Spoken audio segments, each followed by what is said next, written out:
1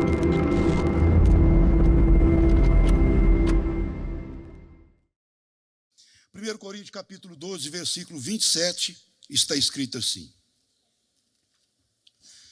Todos têm? Se você não trouxe a sua Bíblia, pode nos acompanhar no celular. Ora, vós sois o corpo de Cristo e seus membros em particular. Vamos repetir o versículo? Ora, vós sois o corpo de Cristo e seus membros em particular. Nosso Deus, nós te louvamos, Senhor. Nós enaltecemos o teu santo nome, já te adoramos. O Senhor recebeu o nosso louvor, a nossa adoração. Invocamos o teu nome agora, Senhor, para o Senhor falar conosco, para nós voltarmos edificados para a nossa casa. Toda preocupação, toda inquietação, tudo que não provém do Senhor, caia por terra agora. E que o teu povo possa aquietar e ouvir a tua palavra, em nome de Jesus.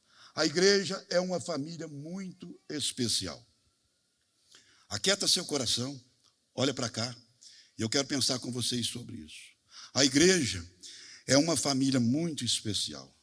Nós precisamos entender algumas coisas. Primeiro, nós precisamos entender que não há família sem problema. Tem alguém aqui que tem uma família que não tem problema? Faz assim. Ninguém.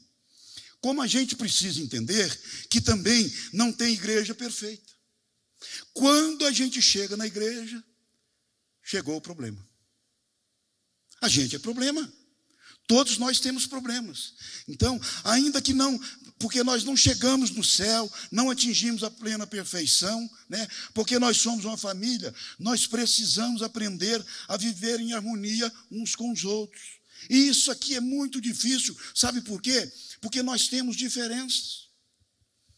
Nós somos diferentes. Nós temos queixa uns dos outros. E nessa queixa que nós temos, nós precisamos de botar isso para fora. E quando bota isso para fora, muitas das vezes nós não somos entendidos. Porque às vezes falamos de uma maneira não devida. Falamos no lugar errado, da maneira errada, da forma errada. Mas a gente precisa de abrir o coração. Temos queixa uns dos outros. Mas nós não podemos lutar uns contra os outros, porque nós somos membros do mesmo corpo. Só uma pessoa desprovida de razão, de razão agride o seu próprio corpo. Olha para isso aqui, Efésios, capítulo 5, versículo 29. Porque nunca ninguém aborreceu a sua própria carne. Antes se alimenta e sustenta, como também o Senhor a igreja. Quando você está com fome, você faz o quê? Come. E tem uns que comem, mas comem, que é uma beleza. Quando você está com sono, você faz o quê? Você dorme. Então a gente precisa entender, querido, que o nosso corpo físico nós cuidamos e nós precisamos cuidar do nosso corpo espiritual. Nós somos habitação do Espírito Santo de Deus. E alguns princípios são muito importantes para nós entendermos esta verdade. E é sobre esses princípios que eu quero pensar com vocês hoje. Para Deus iluminar a nossa mente. O primeiro princípio, são 4, se der tempo eu prego os 4. Se não der, eu só prego 3.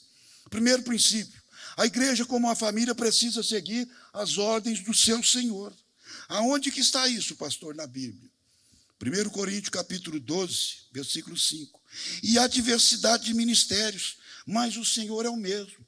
Então vamos entender que aquela senhora que está lá na portaria, ela está cumprindo o ministério. O grupo de louvor agora acabou de cantar, cumprindo o ministério. O pessoal que está lá no estacionamento, cumprindo o ministério. O pastor Zacarias aqui agora, cumprindo o ministério. O pessoal da sonoplastia, cumprindo o ministério. Mas o Senhor é o mesmo de todos esses ministérios. Não tem ninguém maior, é todo mundo num patamar, com uma simples diferença, responsabilidades maior. O púlpito tem uma vitrine. Quem prega tem que saber expressar a vontade de Deus, buscar a presença de Deus. Quem está lá no parque tem que saber estender as mãos e escancarar um sorriso, dando bem-vindo para quem está chegando. Quem está na portaria e por aí vai. Vocês estão comigo? Louvado seja Deus. Então, querido, esse é o primeiro princípio, Nós precisamos. Agora vamos no primeiro princípio para a gente entender. Primeiro princípio, a igreja como uma família, já falei aqui com vocês, a Bíblia diz que Cristo é o cabeça da igreja. O corpo segue as ordens que emanam da cabeça. E daqui a pouco eu vou mostrar para vocês como é que isso funciona. E nós não temos o direito de governarmos a nós mesmos. Se o grupo de louvor aqui quiser fazer o que quiser, eles cantam 15 hinos, e quem é que vai pregar? Vai dar meio-dia, 1 hora da tarde, pronto, acabou. O povo já está doido para ir embora. Então, existe uma determinação, existe um momento, existe um tempo para todas as coisas. Não temos o direito de governar a nós mesmos. Nós precisamos obedecer a Cristo, ou então nós não temos a credencial de sermos a sua igreja. Porque somos a família de Deus, o corpo de Cristo, precisamos seguir as suas ordens. Em João 15:14 está escrito: aqueles que são meus amigos guardam os seus mandamentos. Eu gosto de brincar às vezes com a igreja. Você está feliz com Jesus? Jesus está feliz com você? Não, espera aí. Você sabe por quê que isso aqui a gente precisa pensar? Porque a Bíblia diz que aqueles que são meus amigos guardam os meus mandamentos. Quanto é que guarda os mandamentos do Senhor aí? Faz assim com a mão. Fica estreito, né? Mas a gente é amigo. A gente é legal. Jesus é joia. Jesus é beleza. E é mesmo. Mas os seus amigos guardam os seus. Quantos estão comigo? Vamos caminhar, né? Louvado seja Deus. O corpo segue as ordens que emanam da cabeça. Nós não temos o direito de governarmos a nós mesmos. A igreja é conduzida não segundo o nosso querer, mas segundo a vontade desse que é o dono da igreja. Esse que comprou a igreja com seu sangue. Nossa vontade não pode suplantar as ordens daquele que comprou a igreja com teu sangue. Querido, é um preço muito caro. Jesus pagou um preço muito caro para nos comprar. Então, o primeiro princípio é esse: guardar as ordens daquele que comprou a igreja. Segundo princípio, a igreja como uma família, ela é composta de irmãos diferentes. Onde está isso, pastor? 1 Coríntios 12, versículo 12. Olha só, porque assim como o corpo é um e tem muitos membros, e todos os membros sendo muitos são um só corpo, assim Cristo também. Ou seja, querido, embora todos estejamos debaixo do senhorio do nosso Senhor e Salvador Jesus Cristo, somos diferentes uns dos outros, como os membros do corpo também são diferentes. A boca não é igual à mão não é igual ao pé. Como os membros do corpo são diferentes também, a igreja é uma unidade na diversidade. Não somos rivais uns dos outros, pelo contrário, nós somos amigos uns dos outros. Este corpo, esse funcionamento aqui do culto, é para a honra, glória e louvor do nome do Senhor. Nós não buscamos a realização da nossa própria vontade, mas buscamos honrar uns aos outros, considerando uns aos outros superiores a nós mesmos. Mas a gente quer ser superior. Não, quando eu canto, eu pareço uma cigarrinha. Menosprezo o irmão. E a gente não para pensar nisso. Aí a gente está cutucando, a gente está ferindo, a gente está machucando o corpo de Cristo. Apesar que tem uns que cantam mais, que pregam mais, mas a Bíblia está dizendo para você considerar o teu irmão superior a você. Aí pega, meu amigo. Aqui aperta todo mundo.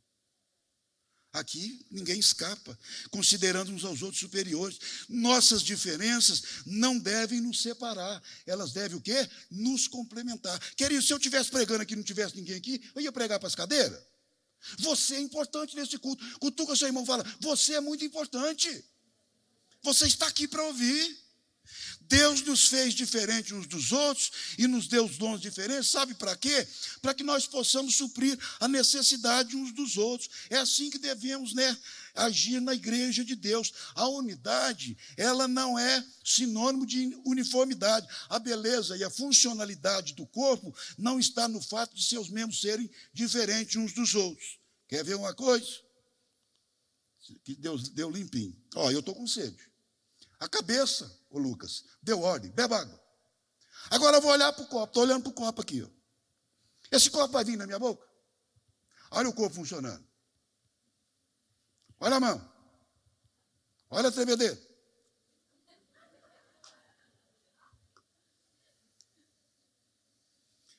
É assim que o nosso corpo funciona, Bia. É assim que funciona a igreja, gente. Se nós entendermos isso aqui, louvado seja Deus. Agora, se eu ficar olhando para aquele copo e eu ficar com sede, aquele copo não vai vir aqui. Se nós olharmos só para a Bíblia e não colocarmos a Bíblia na prática, sabe o que nós vamos ser? Ouvintes e não praticantes. Aí está o grande segredo, porque que muita gente oscila, muita gente vacila, muita gente não consegue crescer, porque lê a Bíblia, mas não permite a Bíblia ler essa pessoa. quando a Bíblia nos lê, ela faz um exame geral de nós, mostra na nossa mente, desce para o coração e a gente coloca em prática. E nós precisamos de crescer. Do mesmo jeito é o culto. A pessoa chegou lá no parque, foi bem recebido, chegou pelas portarias, foi bem recebido, foi assentado aqui. Às vezes a pessoa não entende nada de Bíblia. Você fala aqui de um personagem bíblico, ele não entende nada, mas uma coisa ele entendeu. Ele foi muito bem recebido aqui na igreja. A recepção mexeu com o coração dele. Então, nós precisamos entender isso. O apóstolo coloca esse pensamento nas seguintes palavras. Efésios 15 e 16, está escrito assim, 4, 15 e 16, olha só, antes a verdade, né, em caridade, seguindo a verdade em caridade, crescemos em tudo naquele que é a cabeça, Cristo, do qual todo o corpo bem ajustado e ligado pelo auxílio de todas as juntas, segundo a justa operação de cada parte, faz o aumento do corpo para a sua edificação em amor. Louvado seja o nome do Senhor. Então, querido, quem está aqui em cima tem uma responsabilidade muito grande.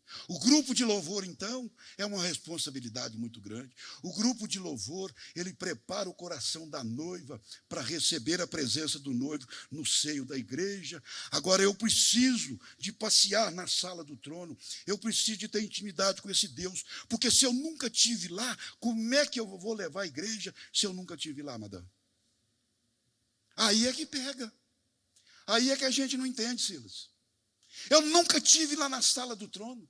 Como, pastor? Nos meus pensamentos, nas minhas visões, na minha revelação com Deus, na minha intimidade com Deus. Aí fica difícil. Não adianta pregar gritando, berrando. Não, querido. Unção é diferente. Uns são e outros não são. Entendeu? É fácil. Perguntaram para um pastor, o que é unção? Unção e outros não são. Ele respondeu muito fácil. É assim. Terceiro princípio para nós caminharmos, que o relógio não me espera. A igreja, como uma família, deve cultivar o amor e o perdão uns para com os outros. 1 Coríntios, capítulo 12, versículo 21 a 26. Eu te convido a ler, observar esse capítulo 12 quando você chegar em casa. 21 a 26. Olha só. E o olho não pode dizer à mão, não tenho necessidade de ti. Aí, meu olho é preto, mas tem uns que tem um olho verde, um olho bonito, né? Um olho azul. Mas olha aqui, se o passo, Lucas, não tivesse dado, o meu olho estava comendo aquela água até agora. E eu não tinha tomado ela ainda, porque o passo e a mão foi necessário. Nem ainda a cabeça aos pés, não tenho necessidade de vós. Antes, os membros do corpo, que parecem ser mais fracos, não são necessários. E os que reputamos serem menos honrosos do corpo, a esses honramos muito mais. E aos que nos são menos decorosos, damos muito mais honra, porque os que em nós são mais honestos não têm necessidade disso, mas Deus assim formou o corpo, dando muito mais honra ao que tem falta dela, para que não haja divisão no corpo, mas antes tem os membros igual cuidado uns dos outros, de maneira que, se um membro padece, todos os membros padecem com ele, e se um membro é honrado, todos os membros se regozijam com ele. Louvado seja Deus. Então, nós vamos trabalhar nisso aqui. Nós temos queixa uns dos outros, querido, na família e na igreja, sim ou não? Temos. Falhamos uns com os outros, falhamos. Decepcionamos uns aos outros. Você sabia que você decepciona pessoas? Me faz um pequeno favor. Pergunta para o teu irmão, você sabia que você decepciona pessoas?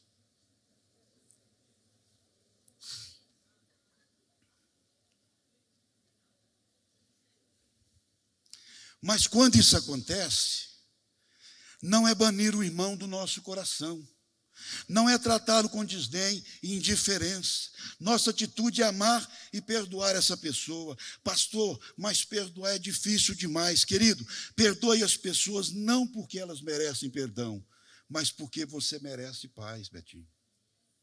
A gente merece paz. Quando a gente não perdoa as pessoas, olha, eu já tive problema na família, eu já tive problema no ministério, mas eu tenho algo que Deus colocou no meu coração, um entendimento, né? Por menor que eu seja, eu não posso guardar ninguém no meu coração. Se eu deixar uma pequena raiz de amargura brotar no meu coração, sabe o que vai virar, querido? Uma árvore frondosa.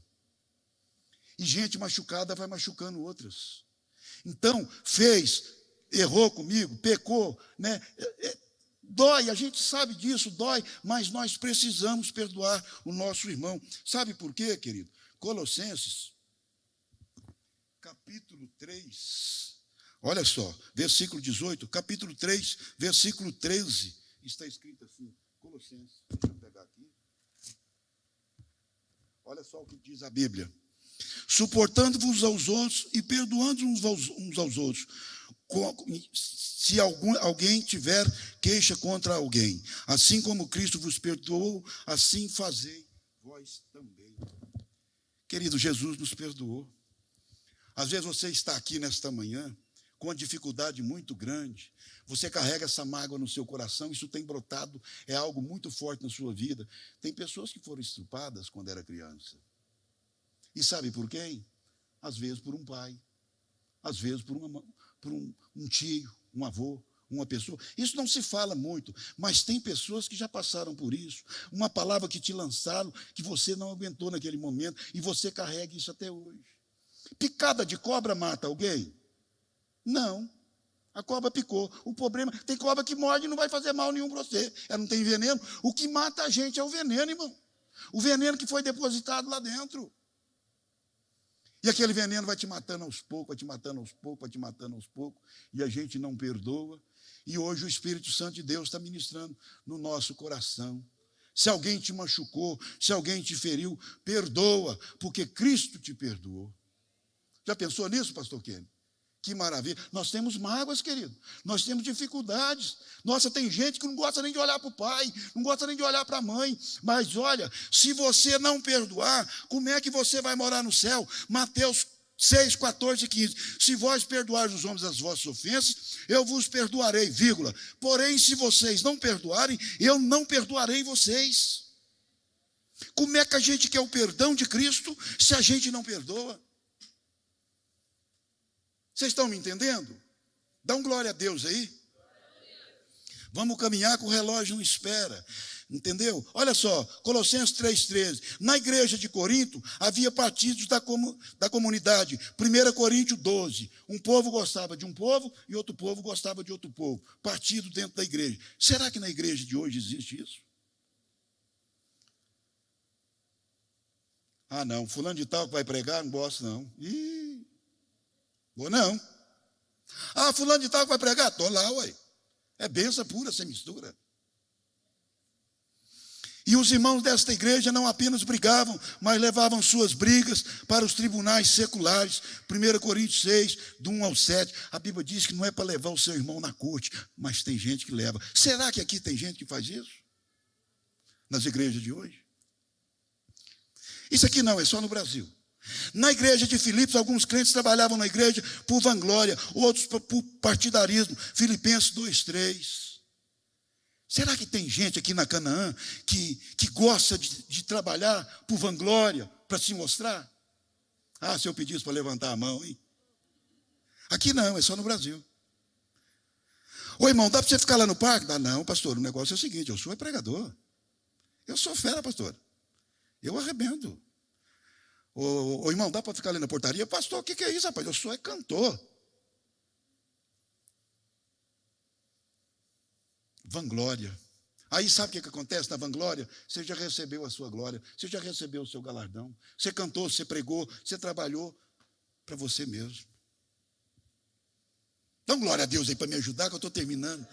Tinha também pessoas que estavam em conflito dentro da comunidade. Será que aqui na Canaã tem alguém com conflito um com o outro? Não, aqui não. É só no Brasil, só lá em Dores de Indaiá. Precisamos construir pontes de comunhão em vez de abismo de separação. Precisamos ter o ministério da reconciliação em vez de jogar uns contra os outros. Precisamos amar e perdoar em vez de desestabilizar a comunhão na igreja. Provérbios 6:19. Deus abomina o que semeia o quê? Contendas. Olha, irmãos, eu vou ensinar algo para você. Você viu uma contenda dentro da igreja, está acontecendo algo, você não precisa ser omisso, não. Você chega com a palavra temperada ou com a crítica construtiva e separa essa contenda, acaba com isso. Irmão, não faça isso, não é assim. tranquiliza, tira essa pessoa de perto.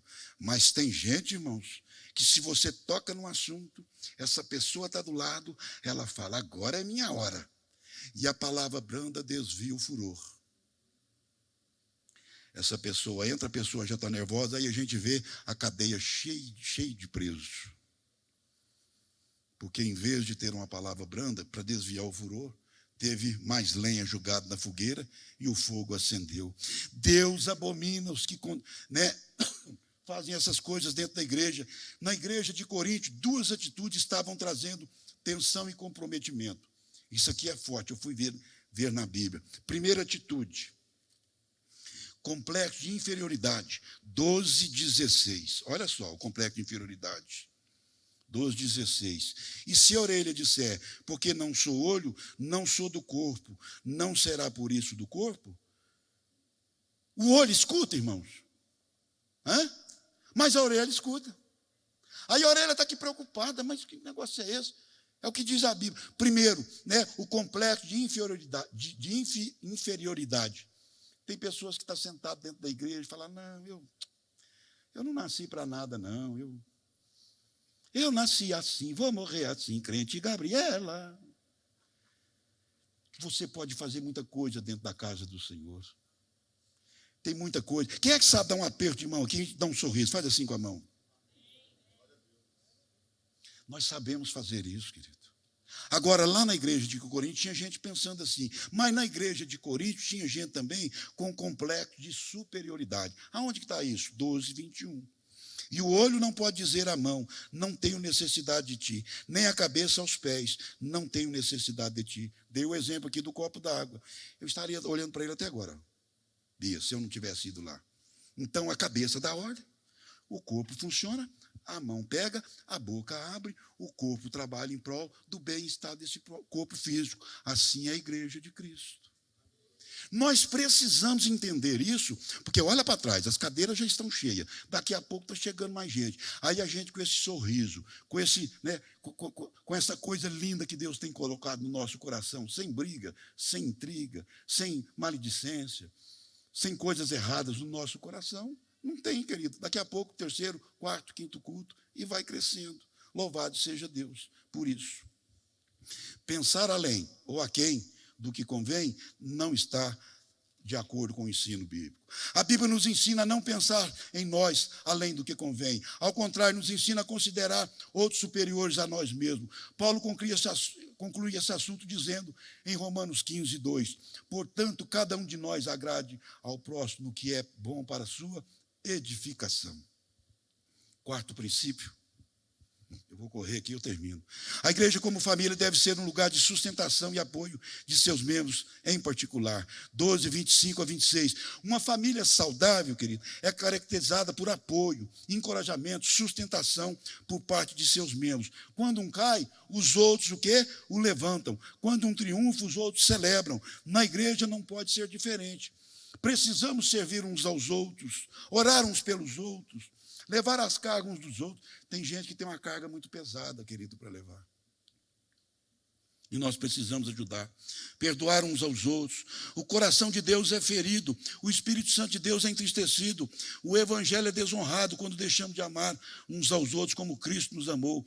Na igreja de Jesus Cristo não pode ter espaço para inveja. Ô, gente, olha o problema da inveja lá no céu. Deus deu tudo para Satanás. Lá era Lúcifer. Tudo. Eu vou te dar um alerta. Você que tem inveja é perigoso, hein? Isso é uma arma poderosa nas mãos do capeta, do Zé Pilintra e do Pé Redondo. Você que tem inveja é um problema. Cuidado. Tem mulher que as mulheres passam dentro da igreja e fazem assim, ó. Isso não acontece aqui não, isso é só no Brasil. Ah, se esse sapatinho estivesse no meu pé.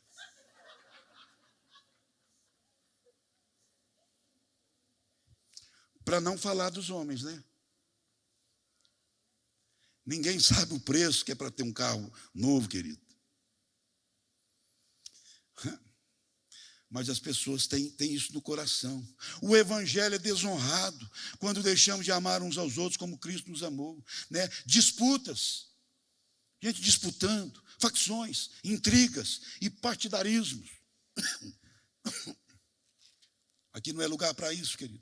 Pertencemos uns aos outros, somos membros uns dos outros. A vitória de um é o triunfo do outro. Consagrou um obreiro, louvado seja Deus. Não foi eu, mas na próxima leva eu vou ser consagrado. E vai se alegrando com a vitória.